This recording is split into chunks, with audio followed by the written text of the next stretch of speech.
Assalamualaikum warahmatullahi wabarakatuh.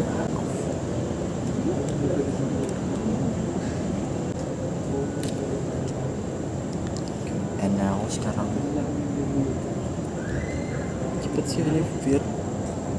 Aku bakal panggilkan guest star yang udah fenomenal banget di Samarinda yang lagi naik daun sekarang. Hai guys, welcome back to Rian Channel. Kamu kurang mundur coy. Jelek. Kamu tuh diedit estetik. Kayaknya bagusnya berdiri. Oke, nanti Kayak kita jauh bakal banget. kenalan dulu sama kakak Firly ya guys. Boleh dikenalin dong kak, kakak Firly ini dari mana? Hai guys, perkenalkan aku Firly dari Balikpapan. Fir, kamu kan anak Balikpapan nih. Kok bisa sih nyasar ke Samarinda tuh gimana ceritanya? Tolong dong dijelasin kronologinya. Bisa nggak?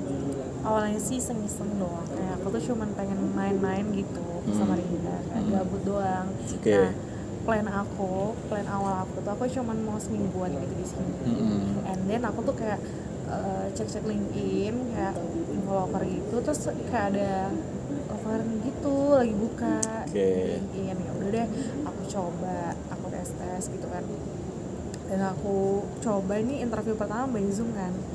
Aku tuh lolos tuh. Padahal aku juga gak ngerti sih kenapa aku bisa lolos, karena gak ada basic perbankan gitu ya kan. Dan ngeliat lo kan kayak gila gitu ya sih, kayak receh gak jelas gitu Ngomong gak sih? sama aku sih kayak gitu ya, aku mau ngerekrut aku gitu kan. Ya udah, terus aku ada panggilan interview kedua di salah satu bank di Samarinda. Jadi aku langsung datang ke kantor cabangnya waktu itu. Oke. Jadi aku langsung ke kantor cabangnya, aku interview dan aku juga lolos. And then gitu, aku lolos juga. Terus? Nah abis itu aku lanjut ke tahap training. Oh, tahap training Jadi aku ya. training di salah satu hotel di Samarinda, tepatnya hotel Aston, gue tau Aku kan. udah 5 hari training di situ dan aku salah satu best performance dari yang lain dari 18 Gila, orang, keren dan aku banget. perwakilan satu orang cewek yang role play-nya tuh bagus, menawarkan tentang perbankan. Kan dari 18 orang tuh. Nah, terus itu ada kayak challenge best role play. Nah, Oke. sedangkan dari 18 orang itu 6 orang cuman yang cewek itu cuma 6 orang gitu loh. Heeh. Kayak udah, ternyata pas aku pengumuman dan aku tuh cuma satu-satunya cewek yang best role play. Gila gak sih? Gila. Berarti role play and fair play-nya tuh keren banget ya. Padahal waktu itu trainernya ya laki gitu kan. Biasa kalau laki itu gimana ya? Gimana ya? Kayak lebih ini loh, kayak lebih serem gitu gak sih kalau sama laki-laki kayak grogi gitu. Cuman aku ya bawanya pembawaan aku waktu itu kayak santai aja sih, menurut aku kayak ya udahlah, aku kayak gitu. Tapi bukannya kalau misalkan cewek kan, kalau misalkan atasannya laki tuh kayak lebih mudah gitu nah daripada cewek sama cewek kan nge-trigger banget guys. Iya, tapi buktinya kayak why cuman aku gitu loh. Kenapa yang lain enggak? Padahal kalau dipikir secara looking gitu, secara look teman-teman aku tuh kayak lebih bagus gitu, lebih rapi, lebih disiplin kayak gitu kan. Kayak kalau aku tuh kayak ya anaknya mungkin kayak tekilan gitu ya guys. Iya nggak apa-apa. Memang kelihatan dari anunya netizen bisa menilai. Tapi ya hasil membuktikan kan guys kalau aku ternyata bisa. Berarti Walaupun itu membuktikan ya bahwa sebenarnya tidak semua yang good looking tuh bisa menjual, ngerti nggak sih? Yang penting skill juga diutamakan. You know what? Yang penting harus bisa ngomong, Betul. public speaking harus bagus. Betul. Jangan gagu-gagat gitu, karena itu jadi penilaian juga. Bener sama banget. dari tim trainernya langsung dari Jakarta. Wow. Itu Punya tips singkat khusus cerita. nggak sih buat misalkan kita harus pede di depan orang ketika ngomong dan nggak gagu tuh gimana?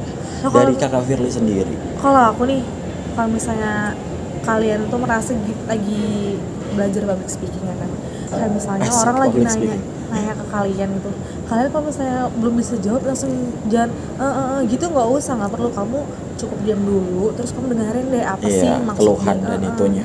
apa sih yang dia maksud, nggak usah langsung jawab gitu, kamu pikirin dulu, nggak usah langsung kayak jadi gini, nggak perlu. Itu jadi nilai kurang juga sih sebenarnya kalau Bener banget. kalau Karena kalian kan lagi belajar public speaking. Jadi kalau apalagi kalau misalnya misalkan- kalau ada orang yang lagi ngomong sama kamu gitu, ya udah dengerin aja dulu maksudnya itu apa sih. Terus nanti kalau misalnya kamu udah kepikiran nih, kamu udah ngerti maksud dan tujuan dia tuh apa ngomong, baru kamu balas, langsung kamu jawab. Gak perlu kalau misalnya orang ngomong langsung kamu balas tuh, nggak usah. bener banget. Cuman yang kayak menimbulkan kayak gitu, nah ngerti gak sih? Jadi kayak kurang meyakinkan gak sih kalau misalnya kayak gitu. Terus yang kedua, kalau misalkan kita kayak gitu kayak mungkin kan kadang anak baru tuh kayak misalkan udah di training nih, ketika ketemu orang tuh mungkin bawaannya langsung kayak excited kali ya, kayak semangat pengen ngejelasin, walaupun sebenarnya juga orang tuh product butuh kayak knowledge-nya masih kurang. Bener. Nah, pertama tuh kalian tuh harus ngajarin public speaking dulu. Bener. And then kamu harus belajar product knowledge juga. Karena itu percuma punya public speaking yang bagus, tapi kalau kamu nggak punya product knowledge-nya, jadi apa yang mau kamu jual? Sedangkan kamu harus tahu apa yang kamu jual kan. Bener. Dan kamu harus bisa kompetitor dengan brand-brand yang lain. Bener Jadi banget. kamu harus pelajarin juga brand-brand yang lain. Jadi kelemahan brand lain apa, kelemahan punya kamu apa, itu kamu compare gitu. Jadi ketika misalnya customer nanya, kamu udah bisa tahu gitu apa yang kamu akan jual. Berarti kamu ada selling point-nya kayak gitu. Betul banget. Kakak Phil ini kadang-kadang kalau ngomong kayak orang bener ya gitu. Emang petakilan tapi harus kayak Betul. smart guys. Tapi waktu ya kerja tetap kerja dengan pikiran yang smart dan adem pastinya kan kayak gitu. Karena kan kita juga kalau misalnya kerja kan kita membawa nama perusahaan ya, bawa nama brand gitu. Apalagi ketika kita kerja itu kayak ngejelaskan ke orang di bidang kayak komunikasi ya, bener-bener gimana agar orang itu bisa yakin terhadap kita itu. Apalagi kayak aku nih di bidang banking. Kalau misalnya orang kayak jualan mobil motor itu kan misalnya ada barangnya. Bener. Jadi bisa kayak langsung test drive gitu. Segala macam kelihatan kan, bisa, karena kelihatan bisa kan. dicek. Tapi kalau misalnya kayak jualan rekening misalnya, kayak jualan produk-produk dari bank, itu kan ibaratnya nggak ada fisiknya. Betul. Jadi kalian harus bisa bikin nasabah tuh yakin dengan omongan kalian kayak gitu. Bener banget, apalagi kan kadang-kadang orang tuh kita nggak bisa semua meyakinkan ya, apalagi dengan banking kayak berhubungan dengan uang kan, kayak orang-orang misalkan mikirnya tuh kayak riskan, kayak Masalah resikonya money, tuh lebih tinggi gitu resikonya loh. tinggi. Ini beneran gak sih, ini nipu nggak sih misalnya kayak Bener, gitu. apalagi kayak udah dibawa KTP nih, aku difoto nih. Bener nih, jadi kayak pinjaman online nih, gitu. Takutnya pinjaman online nih, dataku disalahgunakan. Nah itu Betul. gimana caranya untuk meyakinkan orang supaya mau buka rekening yang apalagi sekarang berbasisnya tuh online. Bener banget kan, semua sekarang kan serba digital ya. Kadang kita buka rekening tuh nggak harus kayak Makanya- ke bank terus kayak nggak dapat buku tabungan, karena semua serba digital dan mengurangin kayak ya kayak go green lah ya, karena dengan jadi adanya ada kayak buku tabungan. memudahkan kalian juga, tapi juga ada sisi negatifnya karena semuanya kan berbasis aplikasi. Betul. Jadi masih minimnya orang sama aplikasi kepercayaan di Bener. sini. Ya itu yang membuat kita jadi challenge buat tim-tim yang bergerak di bidang marketing digital, Bener digital banking banget. kayak Apalagi orang-orang yang tinggal di daerah, istilahnya di daerah ya, bukan di pusat kota yang bener-bener kayak di Jakarta segala macam.